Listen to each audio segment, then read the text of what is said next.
Recuérdese que la carta a los Corintios, Pablo la escribió en respuesta a preguntas que los hermanos de esta iglesia tenían. Entonces, varias preguntas que le hicieron a Pablo, y Pablo escribió esta carta contestando esas preguntas. Por eso esta carta a los Corintios no fue importante solamente para los de aquel tiempo, sino que es importante también para nosotros. ¿Ok? Y en este capítulo 11, el apóstol Pablo va a contestar preguntas que los miembros de la iglesia tenían de cómo es que nos debemos de conducir en la iglesia del Señor. A donde quiera que usted va, en su trabajo hay un código de conducta, ¿sí o no? Usted tiene que hacer ciertas cosas, algunas cosas te gustan, otras no te gustan, pero tienes que hacerlas si quieres conservar tu trabajo. ¿Yes? ¿Sí me están entendiendo, hermanos? Y lo mismo es también en las iglesias. Hay un código de conducta que debemos de observar. Y normalmente ese código de conducta no es universal, sino que va de acuerdo a las costumbres y a la cultura de las iglesias. Por ejemplo, las costumbres aquí en Estados Unidos son diferentes a Europa o a México. Entonces ahí la iglesia cambia un poquito, ¿sí? Entonces va de acuerdo a la cultura y a las prácticas de dicha iglesia. Primera de Corintios 11:1. Sean imitadores de mí, así como yo soy de Cristo. Qué diferente a lo que decimos en estos tiempos, ¿verdad? ¿Cómo decimos en estos tiempos? Nosotros decimos, no te fijes en mí, fíjate en Cristo. Pablo decía, fíjate en mí, haz como yo hago, así como yo me fijo en Cristo. ¿Sí me están entendiendo? Ojalá y estén aprendiendo algo, porque esto ni en los institutos bíblicos se los enseñan. Y les cobran como $600 el semestre, y yo no les estoy cobrando ni un penny. ¿Qué les parece? Y aún así los veo muy serios. Entonces ya no vamos a decir, lo podemos decir, pon tu mirada en Cristo, pero siempre y cuando no estemos usando ese como un cliché o como una excusa para justificar nuestros pecados y nuestros errores. Muy bien. Bueno, termina Pablo con eso y desde el versículo 2 en adelante va a comenzar a hablar de cómo se debe de conducir tanto los hombres como las mujeres en la iglesia. ¿Están listos? Y dice, versículo 2, os alabo, hermanos, porque en todo os acordáis de mí y retenéis las instrucciones tal como os las entregué, o las ordenanzas. Pero quiero que sepáis, versículo 3, que Cristo es la cabeza de todo hombre, y el hombre es la cabeza de la mujer, y Dios la cabeza de Cristo. Ahí comienza el apóstol Pablo dejando bien en claro que la mujer no debe de ser cabeza, no debe de ser el líder espiritual de la casa, sino que la responsabilidad de ser el líder espiritual, porque eso es lo que significa ser cabeza, ¿sí? Nomás no se vaya a hacer usted como una mujer. Una ocasión dijo, pues mi esposo será la cabeza, pero yo soy su pescuezo y yo lo muevo para donde yo quiera. ¿Sí entendió? No, el hombre es la cabeza y él debe de ser el líder espiritual de la mujer y de su familia. Sin embargo, a mí me da mucha tristeza cuando veo que en las iglesias la mayor parte de las personas dedicadas a la obra de Dios, a las cosas espirituales, es la mujer y no el hombre. Fíjese, casi en todas las iglesias, la mayor parte de las personas que sirven a Dios dentro de las iglesias son las mujeres y no los hombres. Y más triste cuando vienen mujeres que tienen sus esposos. ¿Y dónde está su esposo, hermana? Hasta vergüenza les da. Ay, pues que se quedó en la casa. Y bien borracho también se quedó. Y no quieren venir a la iglesia. Son hombres que no han entendido que Dios les ha dado la responsabilidad y las riendas de llevar el liderazgo en su casa. Por eso yo le doy gracias a Dios a los poquitos hombres que están aquí. Mujeres, ¿me quiere ayudar a darle un aplauso a los poquitos hombres que hay aquí que han entendido que Dios les ha dado una responsabilidad y la están cumpliendo? Si ustedes quieren que Dios los bendiga en su casa, que Dios bendiga a tus hijos, a tu familia. ¿Cuántos papás quieren que sus hijos sean bendecidos? Levánteme su mano. Se pueden hacer muchas cosas, pero lo más importante que se puede hacer es que el hombre tome su lugar como cabeza del hogar y que sea, a ver, esposa, arréglate, hijas, hijos, arréglense porque nos vamos a la iglesia.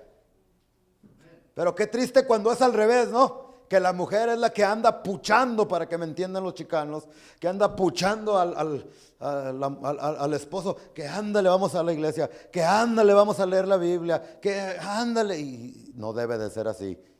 Tiene que ser al revés, porque recuérdese que la bendición entra por la cabeza del hogar y la maldición también. Cuando cuando Eva desobedeció y comió del fruto prohibido, no pasó nada. ¿Verdad que no pasó nada? ¿Cuándo fue que el pecado entró al mundo? Cuando Adán, la cabeza, de ahí entró la maldición. Entonces, si quieren que sus familias sean bendecidas, los hombres se tienen que levantar con esa responsabilidad. No dejarse mangonear por la mujer. ¿Qué hora no vamos a la iglesia? Ok, mi gente, no vamos. Eso me gustaban. Dicen en mi tierra mandilones. Ahora, mujer que estás aquí, a lo mejor estás pensando, pero ¿qué puedo hacer? Mira, si tu esposo no quiere, tú todo lo que tienes que hacer es hincarte y Dios conoce tu situación. Entonces, si tu esposo no quiere, pero tú estás tomando ese lugar, aunque mi esposo no quiera, yo me voy a venir a la iglesia. Aunque mi esposo no quiera orar, yo voy a orar. Yo voy a leer la Biblia. Y Dios honra cuando ve que las mujeres hacen ese esfuerzo y no permite que la maldición entre a las casas. Sino que porque hay alguien que está intercediendo, aunque sea mujer, Dios trae bendición. Ahora, eso no significa que el hombre es la cabeza, que la mujer es inferior al hombre. Porque el ejemplo que nos da dice que Dios es la cabeza de Cristo. Y si leemos bien la Biblia, nos vamos a dar cuenta que Cristo no es menor que el Padre, sino que ellos son coiguales dentro de lo que teológicamente se conoce como la Trinidad. El mismo poder que el Padre tiene, el Hijo lo tiene. Si usted lee la Biblia desde Génesis hasta Apocalipsis, se va a dar cuenta que cuando Dios creó los cielos y la tierra, estuvo envuelto el Padre, el Hijo y el Espíritu Santo. Cristo no es inferior al Padre como lo enseñan los testigos de Jehová, sino que tienen diferentes responsabilidades. Y cuando Jesús dijo, mayor es el Padre que yo, es cuando estaba hablando humanamente, como humano, como ser humano y no como Dios. Pero como Dios, ellos son iguales y no son tres dioses, es un solo Dios. Entonces, porque Dios es la cabeza de Cristo, no significa que Cristo es inferior al Padre. Y porque tu esposa, varón que me estás escuchando, tú eres la cabeza de tu esposa, no significa que ella es inferior a ti. Versículo 4 dice, entonces todo varón que ora o profetiza con la cabeza cubierta, avergüenza su cabeza, afrenta su cabeza.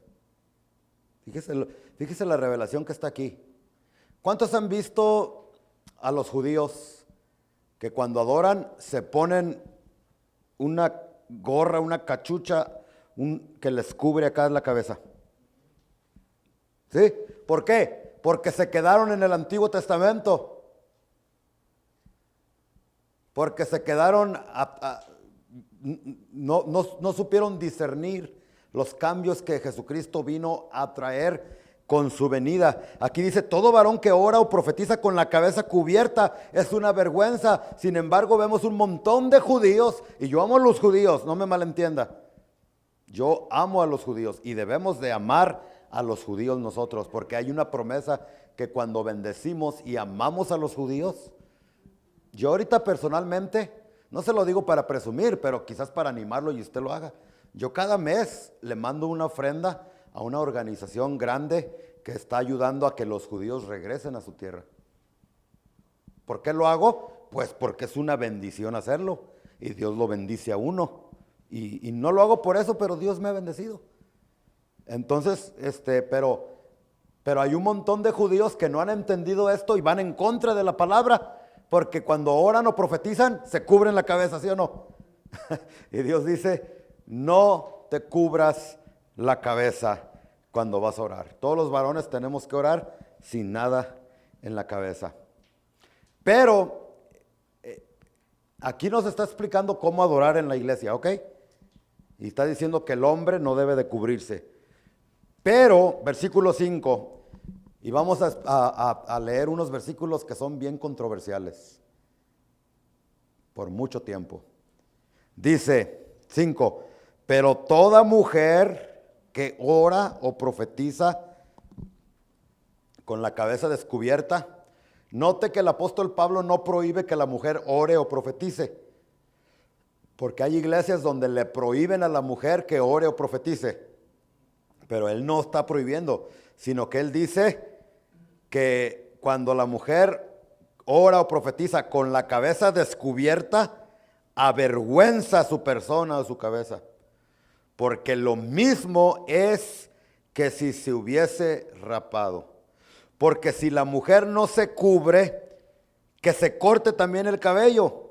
Y si le es vergonzoso a la mujer cortarse el cabello o raparse, que se cubra. ¿Está confuso esto? Porque usted me podrá decir, no, pues yo aquí no veo ninguna mujer, pero hay iglesias que se ponen velos. ¿Cuántos han visto iglesias donde las mujeres se cubren la cabeza? ¿Es bíblico eso, sí o no? ¿Está en la Biblia, sí o no? ¿Y por qué nosotros no lo hacemos? Si supuestamente estamos siguiendo las enseñanzas e instrucciones de la Biblia. ¿Por qué yo como pastor no les pido a ustedes que se cubran la cabeza con una garra? O con un velo, para que me entiendan. ¿Por qué no? Si aquí está en la Biblia, ustedes me pudieran alegar y discutir ahorita, ¿no? No, pastor, aquí está en la Biblia, tenemos que cubrirnos la cabeza. Bueno, por eso es controversial este versículo. Para entenderlo, les voy a explicar un poquito acerca de la cultura de aquellos tiempos. En los tiempos de Pablo, ahí en Corinto, las prostitutas, había mucha prostitución en aquel tiempo y todavía hay mucha prostitución. Pero en aquellos tiempos, ahorita ¿cómo distingues tú a una prostituta? Su manera de vestir. No quiero ser muy, ¿cómo se dice? Muy explícito, pero pues para que me entiendan, ¿no? Si tú ves una allá en la esquina caminando con unos taconzotes, y a ver si no me cierran el Facebook. Y lo ves con el vestido bien escotado y la falda bien arriba y caminando así. Normalmente los varones saben quiénes son las prostitutas y muchos, para vergüenza de ellos, ahí andan pagándoles $50, $100 para que les peguen el SIDA, el AIDS. Seriecitos, seriecitos. Y tú sabes que es una prostituta. Lamentablemente ahora en las iglesias hay muchas mujeres que vienen vestidas como prostitutas. ¿No me aventaron naranjazos? ¿No me aventaron zapatazos? Estamos viviendo en esos tiempos, ¿sí o no? ¿Ves mujeres que vienen a la iglesia vestidas peor que las prostis, o las prostitutas, o las rameras, como les quieras llamar? Y eso se los digo para vergüenza de la iglesia. Las mujeres tienen que aprender, iba a decir tenemos que aprender, no, tienen que aprender, y los hombres también, ¿no? Porque hay uno que otro desvergonzado también por ahí, a vestir decentemente. Pero bueno, en estos tiempos así se distinguían las prostitutas. Escúchame, en los tiempos que se escribió esta carta a los Corintios, ¿cómo se vestían las prostitutas? Normal como las otras. Lo único que hacía la diferencia es que aquellas mujeres se rapaban o se cortaban el cabello y no se ponían un velo. Entonces, cuando el hombre quería ir a contratar una prostituta, iba a la calle o a los templos, porque así eran en aquellos tiempos. Si tú veías a una mujer que andaba en la calle sin el velo, tú sabías rápido que era una prostituta. Entonces, las mujeres en la iglesia de Corinto, cuando se convirtieron a Cristo, escúcheme bien por favor, porque me tiene que seguir bien ¿sí? Esto es un asunto cultural, de cultura. Porque más adelantito vamos a ver que Pablo apela a la naturaleza y no a la teología. Y la palabra naturaleza en el original está hablando de la cultura y de las tradiciones de ese pueblo, de esa ciudad donde estaba esta iglesia. Los veo muy serios, ¿sí me están siguiendo? Entonces estas mujeres de Corinto, las mujeres cristianas, dijeron, en Cristo hay libertad. ¿Cuántos saben que en Cristo hay libertad? Y dijeron, empezaban a danzar y agarraban el velo, y Pablo decía, y estas ya se van a quitar el velo, y decían, en Cristo hay libertad, y se agarraban el velo y lo tiraban por allá, y ya no necesitamos que usar velo para adorar a Dios, porque Segunda de Corintios dice que Cristo ya nos quitó el velo, ¿verdad que se dice? Los que leen la Biblia, los que no, pues ni amén dijeron, ¿verdad? Entonces ellas estaban ejerciendo su libertad para adorar a Cristo, y ya ellas, según ellas, no necesitaban el velo. Y Pablo les dice, un momento, es que vivimos en una cultura donde las prostitutas se quitan el velo. Y si ustedes que dicen que son cristianas se quitan el velo, entonces las van a confundir con prostitutas. Y es mejor, por eso Pablo les dice, les pido que se cubran la cabeza cuando oran o cuando profeticen o cuando vengan a la iglesia. ¿Sí? Pero ahora, hermanos, esa ya no es la costumbre. Las mujeres prostitutas ya no es porque ya no tienen el velo. Entonces ese ya no es nuestro problema, ni es nuestra cultura. Y es por eso que nosotros no decimos nada cuando las mujeres vienen como ustedes que no traen cubierta la cabeza. Y donde sí debemos de decir es cuando entra la hermanita o la muchacha con su falda hasta aquí y su escote hasta acá, o cuando se ponen los pantalones que están tan apretados que hasta tiene que agarrar vaselina o crema o aceite de cocoa y echarse en todas las piernas para que le entre tan apretado que lo tienen. ¿Sí me están siguiendo? Allí entonces sí, con la autoridad que Cristo nos ha dado, entonces yo como pastor y ustedes como líderes, a ver muchachita, ven, pues no te vistas así porque te van a confundir con una prosti. ¿Tú sabes lo que es una prosti? Ya me van a decir que lo sigo regañando, pero bueno, es que es lo que estamos aquí leyendo. Y hay que saber cómo vestirse. Ya no debemos de vestirnos como las mujeres, ya no deben de seguir las modas de allá del mundo. Sí, no te estoy diciendo que te vistas como viejita, vístete como joven que eres, pero decente y honradamente. ¿Qué es eso? De venir a la iglesia enseñando todo el ombligote. Ni un amén, todos calladitos, calladitos. No, jovencita, muchachita, señorita, hermanas. Si tú dices que eres cristiana, si tú dices que eres una hija de Dios, ya no te pongas los pantalones tan apretadotes. ¿Para qué te los pones tan apretadotes? ¿Para que te vean los muchachos? Pues ¿para qué más te lo vas a poner así? ¿Para qué te pones la faldita hasta aquí? Para que te vean las piernas. ¿O no? No, pastor, no, entonces ¿para qué? Bueno, entonces ya ven por qué no pedimos que las mujeres se pongan, pero el velo, ya vieron el asunto cultural, por lo cual la mujer debe tener señal de autoridad sobre su cabeza por causa de los ángeles. Aquí, si el velo era un asunto cultural, pero hay un principio bíblico, y el principio bíblico es que la mujer debe de aprender a estar bajo la autoridad de su marido. Y dice que los ángeles son tan sensibles al orden que Pablo dice, mujeres, sométanse por causa de los ángeles. Es un versículo difícil de entender, pero aquí está en la Biblia. De alguna manera, los ángeles están observando si en la iglesia del Señor hay orden o no hay orden.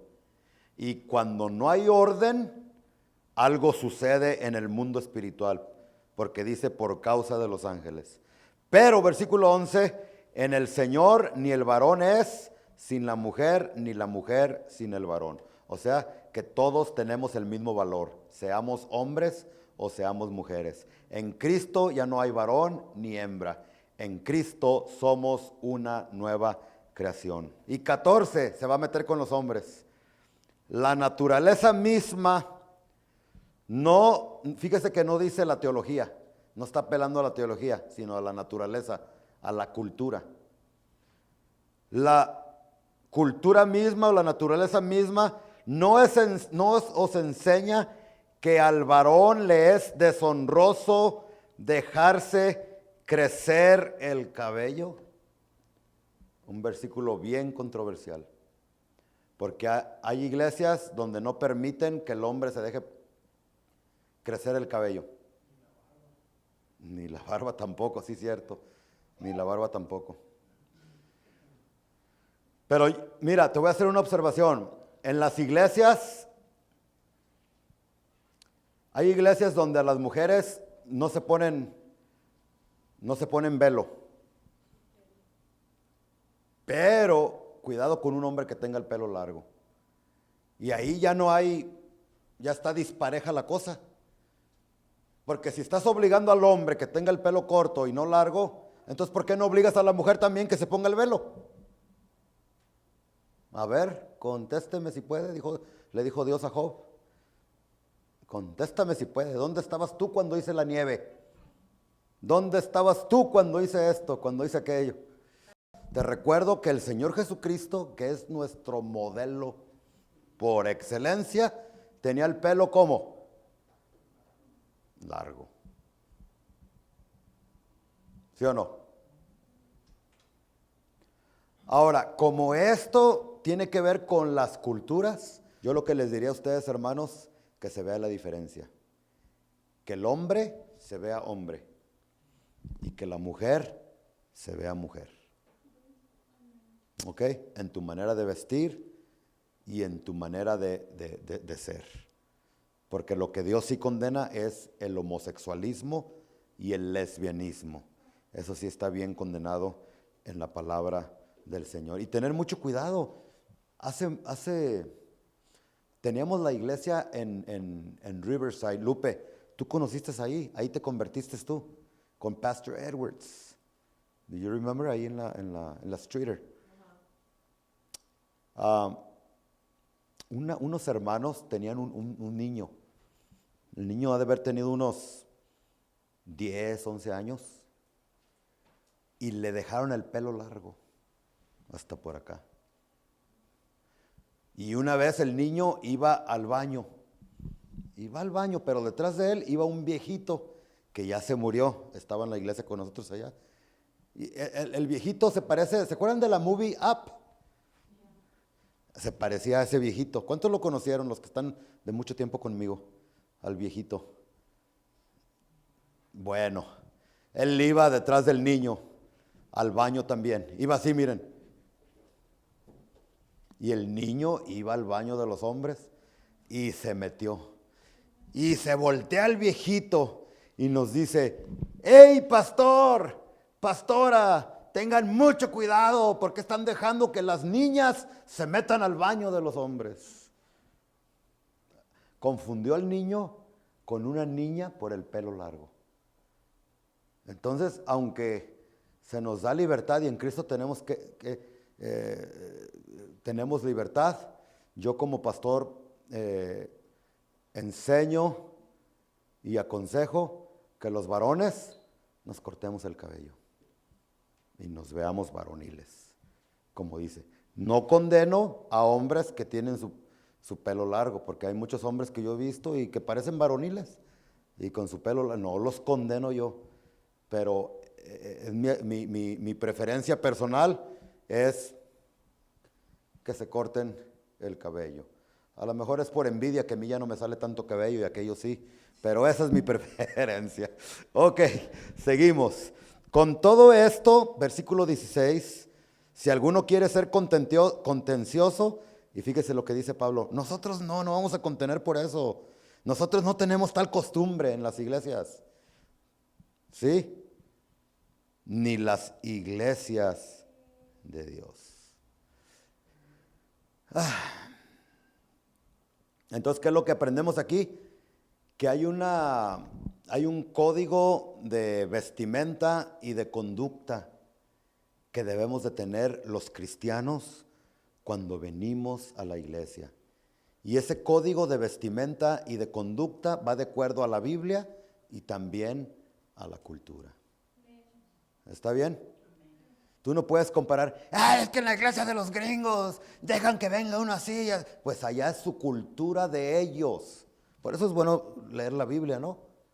Pero en la cultura de los hispanos, tú puedes ser de tropezadero. Si quieres venir como los americanos, entonces algunas familias pueden tropezar por causa de tu libertad. Y Pablo dice, ¿sabes qué? Por amor a los otros, no uses de tu libertad, sino sujétate a las costumbres y a los códigos de conducta que se te piden en tu iglesia dentro del contexto cultural. En el versículo 2 dijo, os alabo porque siguen mis instrucciones, ¿verdad? En cuanto a lo que les dijo del pelo largo y todo eso. Pero en el 17 les dice, aquí no los alabo, porque no se congregan para lo mejor, sino para lo peor. Qué triste es que nos congregamos en la iglesia para lo peor. Tenemos que congregarnos para lo mejor. Y luego explica en el 18, dice, pues en primer lugar, cuando se reúnen como iglesia, oigo que hay entre vosotros divisiones y en parte lo creo. Qué triste cuando en una iglesia hay divisiones. Qué triste. Ojalá y aquí no sea el caso. Que a veces sí pasa, ¿verdad? Y tenemos que tener mucho cuidado. Porque es preciso, versículo 19, que entre vosotros haya disensiones para que se hagan manifiestos entre vosotros los que son aprobados. Por más horribles que sean las divisiones, Dios las permite porque es a través de las divisiones que nosotros podemos darnos cuenta quiénes son hermanos verdaderos y reales. Los hermanos que son genuinos. Yo le doy gracias a Dios por hermanos que a pesar de pleitos, de desacuerdos, permanecen en la iglesia. No son como algunos que en el primer pleito o en el primer desacuerdo, ya me voy para la otra iglesia de la otra esquina. porque ahí no me hicieron caso, o porque allí no así, no asá. Miren, esa clase de cristianos se la van a pasar de iglesia en iglesia, porque en todo lugar donde van a ir no van a estar de acuerdo con algo. Por eso es mejor permanecer donde Dios te ha plantado. Y Dios usa los problemas, Dios usa los desacuerdos, Dios usa lo malo, Dios usa las enfermedades, Dios usa los problemas, ¿para qué? Para hacerte crecer, para madurar. Cuando vas al gimnasio, al gym, y empiezas a hacer ejercicio, te duele los mazos. Pero si permaneces, después de un tiempo, tus mazos van a crecer y vas a estar como Schwarzenegger. ¿Sí o no? Es lo mismo. Si tú permaneces, aunque haya divisiones, aunque haya problemas, aunque haya desánimos, escúchame bien, tú vas a crecer. Y esos problemas y esas divisiones, tú las tienes que usar como escalones para subir a donde Dios quiere que llegues. Si eres de las personas que ya me voy porque ya hay divisiones, imagínate los de Corinto, ¿a dónde iban a ir? Dígame usted de una iglesia donde no hay divisiones.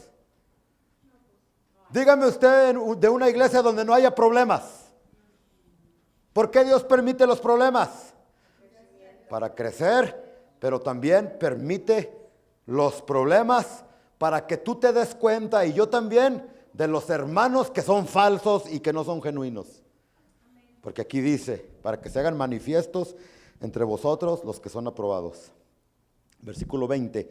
Cuando pues os reunís vosotros, esto no es comer la cena del Señor.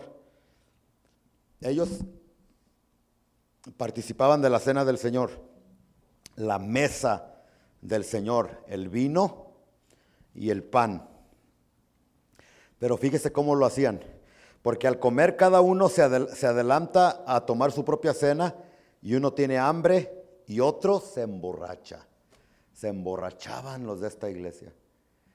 Cuando nosotros tomamos la Santa Cena, ya es diferente de aquellos tiempos.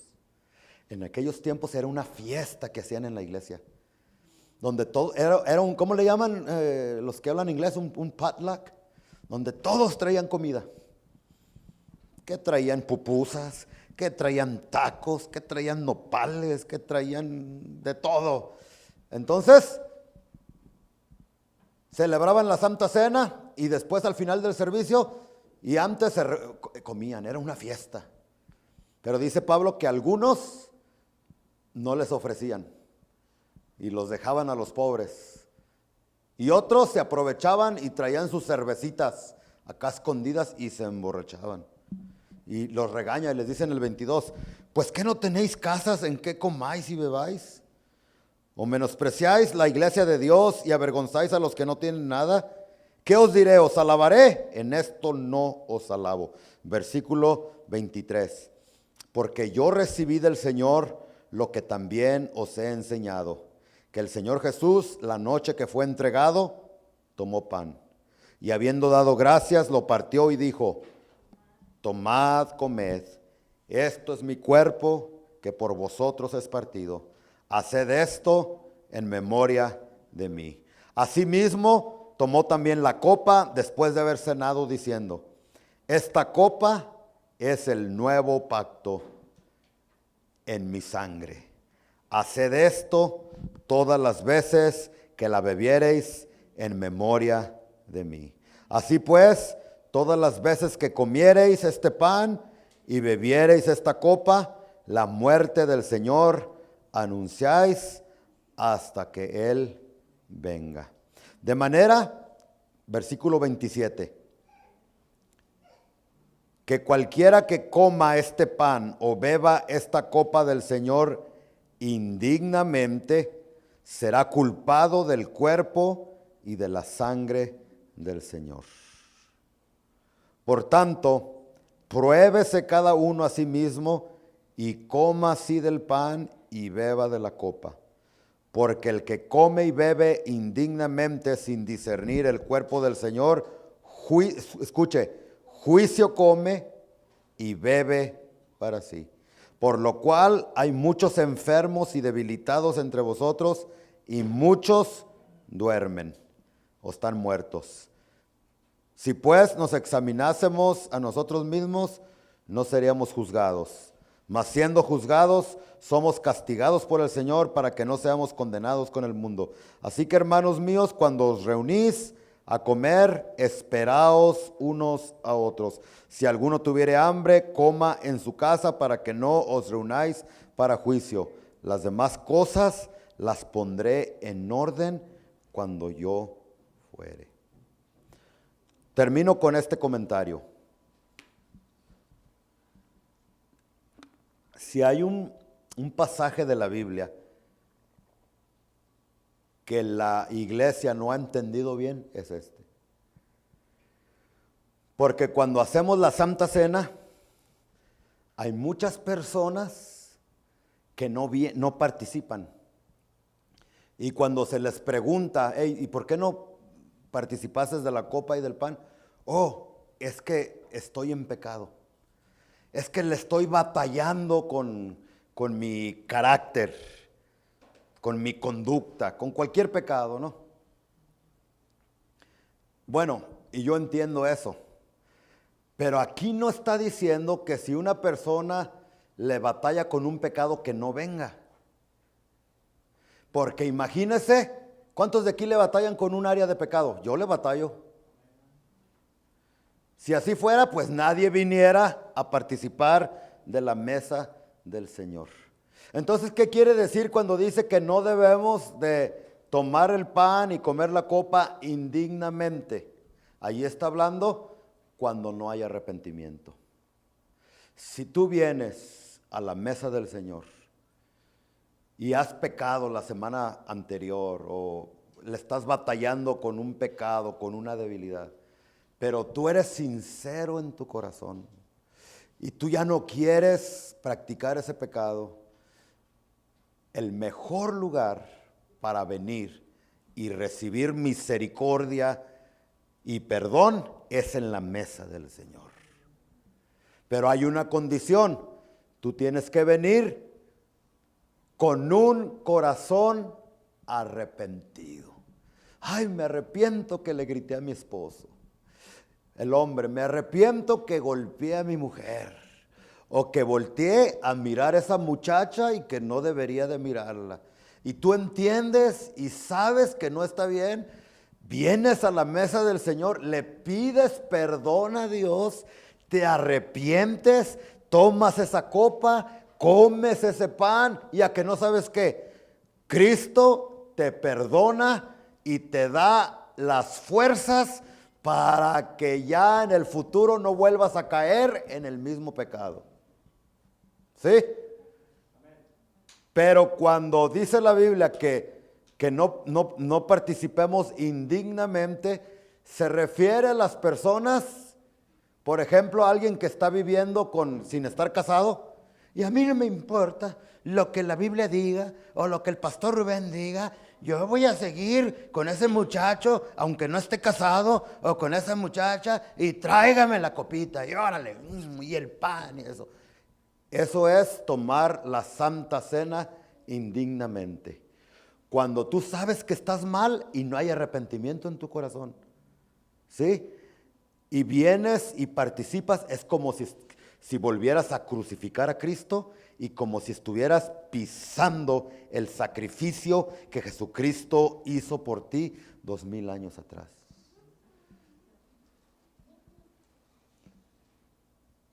Y el problema aquí es que dice Pablo, escuche bien, dice, por eso es que en la iglesia hay muchos enfermos.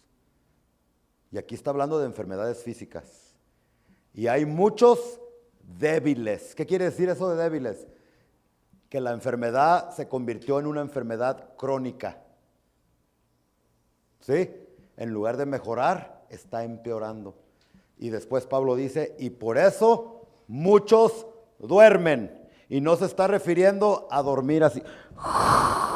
Se está refiriendo, por eso muchos hermanos han enfermado y han muerto antes de tiempo, porque toman ligeramente la Santa Cena y no vienen con un corazón arrepentido. Alguien me preguntaba la otra vez, ¿los cristianos podemos enfermar? Claro que sí. Hay enfermedades que vienen naturales, pero también hay unas enfermedades, y dentro de la iglesia, créame, que hay muchas personas que sus matrimonios están enfermos, sus familias, sus hijos llenos de maldición. Otros les pega cáncer, otros les pega otra enfermedad, coronavirus, y otros se mueren. Y yo no estoy apuntando con el dedo a los que se murieron de coronavirus porque estaban en pecado, pero muchos de ellos se fueron y se murieron antes de tiempo del coronavirus y de otras enfermedades. ¿Por qué? Porque estaban tomando la Santa Cena indignamente. ¿Y qué quiere decir eso? Que vienes y la tomas sin arrepentirte de tus pecados. Tú tienes dos opciones. La primera es decir, ay no, entonces yo no tomo, porque me da miedo y es que no estoy bien. Pues dice la Biblia que lo mismo les pasa a los que no participan de la mesa del Señor. Porque cuando tú vienes a la mesa del Señor, aquí recibes fuerzas a través de la copa y a través del pan. Recibes fe, recibes fortaleza, recibes salud física, porque dice que su cuerpo el pan representa el cuerpo de Cristo que fue lacerado, llagado por nosotros, e Isaías 53 dice que por su herida o su llaga fuimos nosotros curados.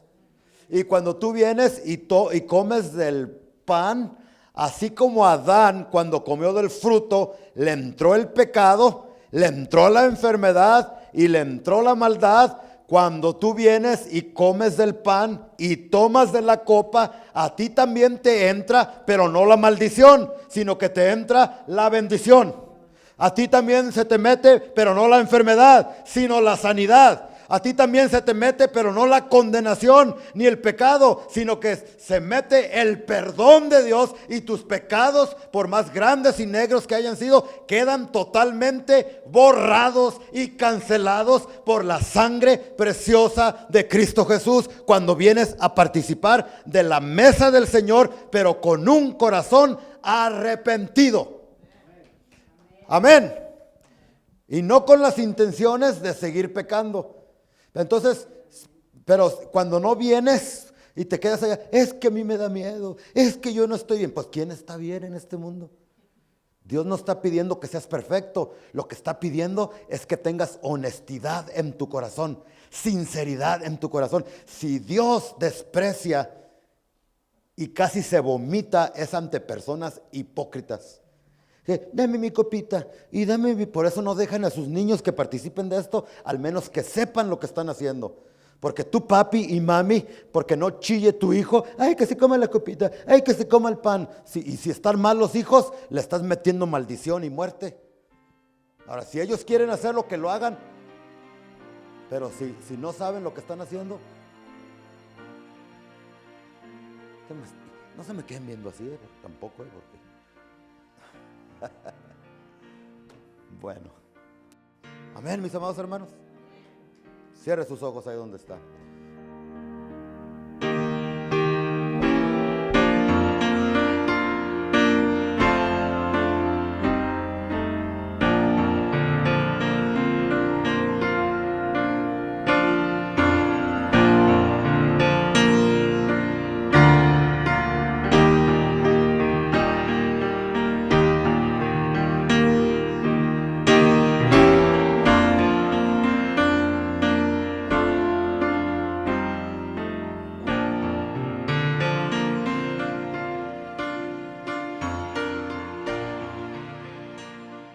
Padre, vengo delante de tu presencia en el nombre poderoso de tu Hijo Jesucristo. Te doy muchas gracias por la oportunidad que me diste de predicar tu palabra. Yo sé que este capítulo está muy largo y hay muchas cosas que explicar, y que no pude hacerlo como quisiera por causa del tiempo. Pero Padre, yo enseñé a lo mejor de mi habilidad y yo te pido que esta enseñanza quede grabada en los corazones de las personas que lo estuvieron escuchando y que nos ayudes para que nosotros sepamos, aprendamos cómo conducirnos en la casa del Señor, desde nuestra manera de hablar, nuestra vestimenta y cómo adorarte a través de la Santa Cena. Ayúdanos, Padre Celestial, es mi oración. Y que de esa manera cada uno de los hermanos que están aquí lleguen a ser bendecidos. En el nombre poderoso de Cristo Jesús te lo pido. Y todo el mundo dice conmigo.